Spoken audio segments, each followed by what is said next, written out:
Hello. I rebuilt my workshop recently, so I thought I'd try and do more regular updates of just little things happening in the workshop. To try and get more used to using the camera and thinking about where it is while I'm doing things. So this is my workshop rebuild in process.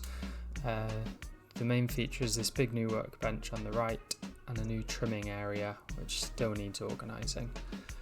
And underneath the big workbench I've got this curing oven. It's not going to be a full pre-preg curing oven, it's more of a post-curing oven.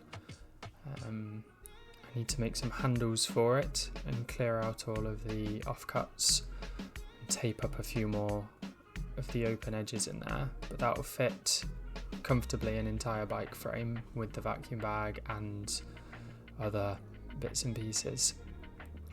So it's exactly what I need.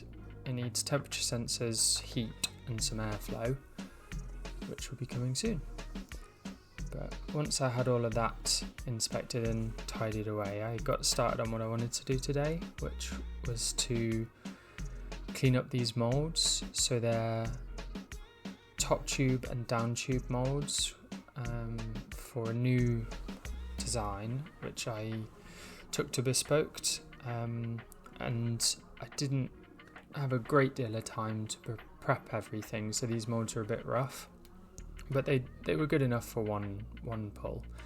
But now I want to really clean them up nicely and see if I can get a few more parts out of them. So I'm trying to show there, catching the light, some of the imperfections in this mold surface. The yellow stuff's just filleting wax, which is used to tack some layup guides in place, but that will scrape off easily enough. So to start with, I just whizzed it over with a bit of sandpaper to get all the wax off-ish, and any remaining little nibs or weirdness, just giving it a sort of light clean up.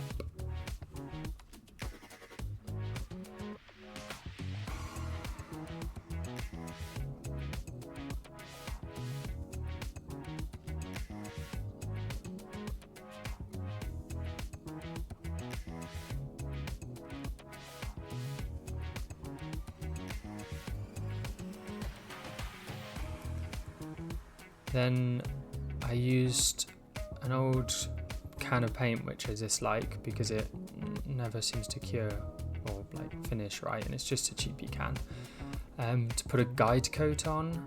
I could have got proper products for this, but an old can of paint that's sitting there doing nothing seems like the perfect thing for this.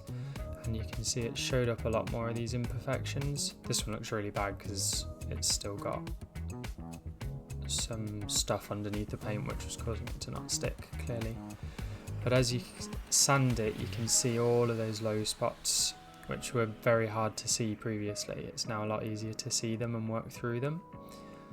Know where I'm sanding, know where I need to focus on. I knew that the edges up near the parting line were pretty bad, so it's been good to be able to chase those through. I did this paint far too thick, so here's me spending an hour regretting that decision and having to sand off most of the paint before I actually get to the work that I wanted to be doing. But it served its purpose and labour's free for me. But after a day of sanding and working away, I took these up to 1200 and got them all nice. And they're gonna serve me a lot better and be much nicer. I don't like pointing out. I do like pointing out everything that I see wrong with things.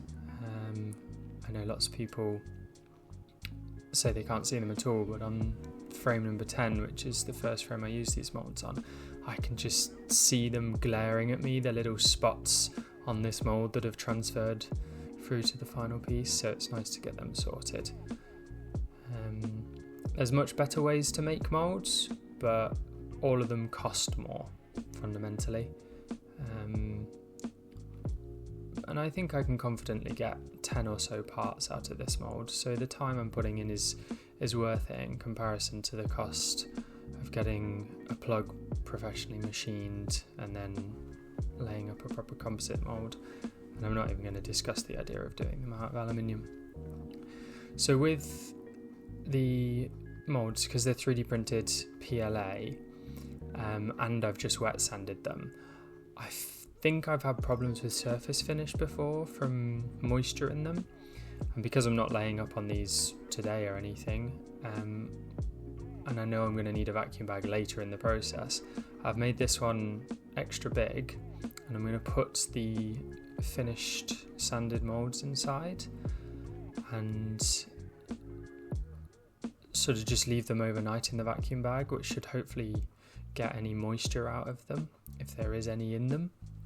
It's just I've got the time and the vacuum isn't going to be running on any other jobs, so I figured I'd turn it on and let it work through these and just make sure they're 100% not got any moisture in them, because I've just sat pushing water into them all day with the wet sanding process.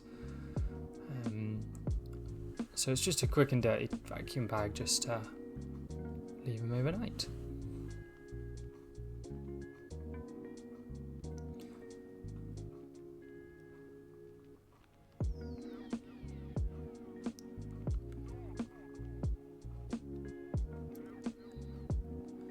And I didn't get any final shots of the finished bit, so that's all you're going to get.